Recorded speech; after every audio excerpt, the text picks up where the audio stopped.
They were just children, boys with cracked hands, girls with bruised feet, waking not to sunlight, but to silence, dust, and fear. This wasn't a school, this wasn't a home. This was a hole in the earth, and in that hole, they were forgotten. Cut to inside the illegal mine buried somewhere in the outskirts of Burkina Faso. Narrator, far from the eyes of the law, far from the reach of mercy, lay a gold mine. Not the kind that made men rich, but the kind that swallowed innocence whole. It wasn't on maps, it wasn't on paper, but it was very real. Children as young as 6, hands blistered from shoveling dirt for 14 hours. Some carried sacks heavier than their own weight. Others were sent down narrow, collapsing tunnels where one wrong step meant no return. And in that dark, lived the boy named Moussa. Focus on Moussa, a symbol of 200 lost voices. Narrator gently. Moussa was only 11. He once dreamed of being a footballer, but his dreams were buried with every swing of the pickaxe. His eyes had stopped shining. He hadn't laughed in months. The only time he felt wind on his face was when mine shafts collapsed and dust exploded like fireworks of fear. Moussa hadn't seen his mother in 2 years. She thought he was working in the city. They had promised her a job, a school, a better life. But all she got was silence. All he got was chains. Background ambience: coughing, a child whimpering in the distance. Narrator, he slept on rock, drank water that tasted like rust, and learned to listen for falling stones, for angry guards, and for the sound of his own heartbeat. He wasn't alone. There were nearly 200 like him, some even younger. Girls who were forced to cook and clean, boys who were beaten if they cried. In that place, childhood wasn't stolen, it was burned alive. Elsewhere, the anonymous message. Narrator, but while those cries stayed trapped in stone and shadow, one voice made it out.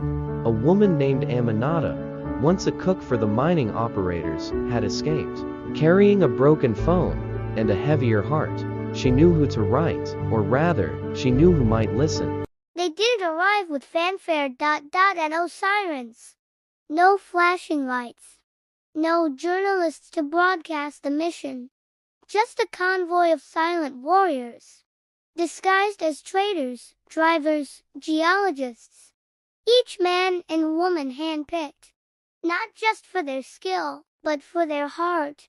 The hidden war room to AM, Burkina Faso presidential compound. Narrator, President Ibrahim Traoré stood over a dusty satellite map. It wasn't a military base. It wasn't an enemy stronghold. It was worse. It was where children went to disappear.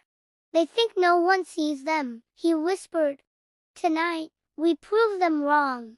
The plan had to be precise. One wrong move, and 200 children could be relocated, or worse, silenced forever. The team faces without fame, heroes without rank. Narrator, the task force had no names in the press, no badges of glory.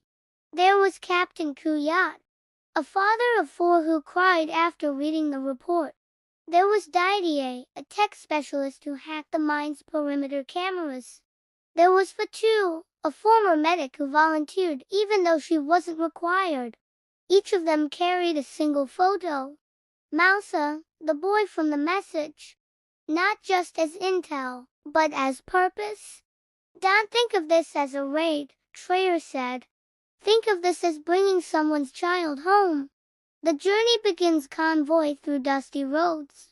Narrator, by the time the sun blinked over the Sahel, the convoy had already left the capital.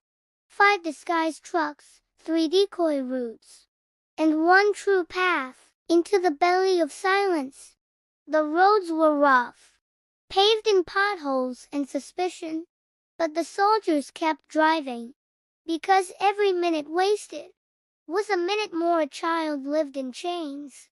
Inside the mine, the calm before the storm. Narrator, back underground. Moussa hadn't eaten in 2 days. His body was trembling, but he refused to sleep. Something in the wind had changed. Guards were quieter, whispers were louder. A few men packed gold faster than usual. They knew someone was coming. And when evil knows it's been seen, it panics. Checkpoint confrontation, a moment that could have ended it all. Narrator, midway through the canyon pass. The lead vehicle was stopped. A ragtag gang of armed men in stained shirts approached. Unofficial, undocumented, dangerous. Where are you headed? One asked, his hand on a rifle. Survey team, Kuyat replied, his accent changed, posture limp. The man squinted. His eyes darted to the rear truck, where Fatu was hiding children's clothes. Water bottles, bandages, one wrong word. One twitch of suspicion, and the mission would be over. But before the guard could ask, another shouted, "Let them go. Boss wants no noise today." The sun rose like it always did, but something had changed. For the first time in years, there were no screams beneath the ground, no whimpers in the shadows, no children locked in cages of dust and darkness, because now they were free, and for 200 children, the world had finally opened.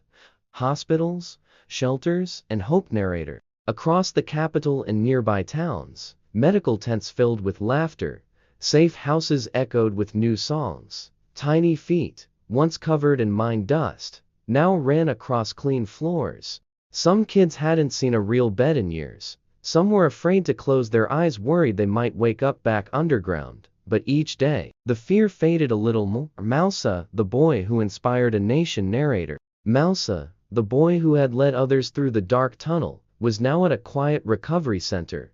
He barely spoke. He often stared at the ceiling. And every night, he checked under his bed just to be sure. But healing is not loud.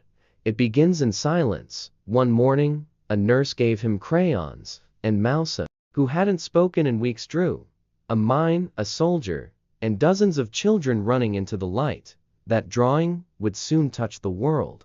President Traoré sees the drawing. Narrator. When President Ibrahim Traoré saw Moussa's drawing, he sat in silence. He didn't call for a speechwriter. He didn't call the press. He simply whispered to his team, "We must show the world what happened, but more importantly, what must never happen again."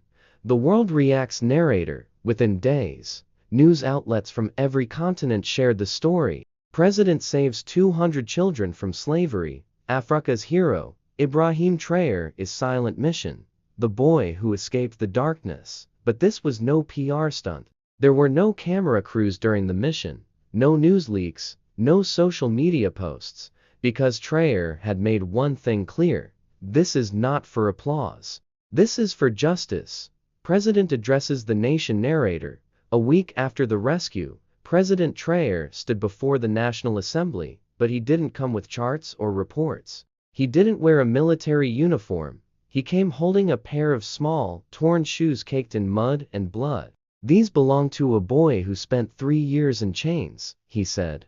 "And every day we ignored his pain. We lost a piece of our humanity." He paused, looked around, and continued. "Today, we decide. Will we be a country that protects its children, or buries them for profit?" The room went silent. Then one clap, then hundreds, and then change. The Moussa Act, a new law is born. Narrator. Within hours, a bill was passed.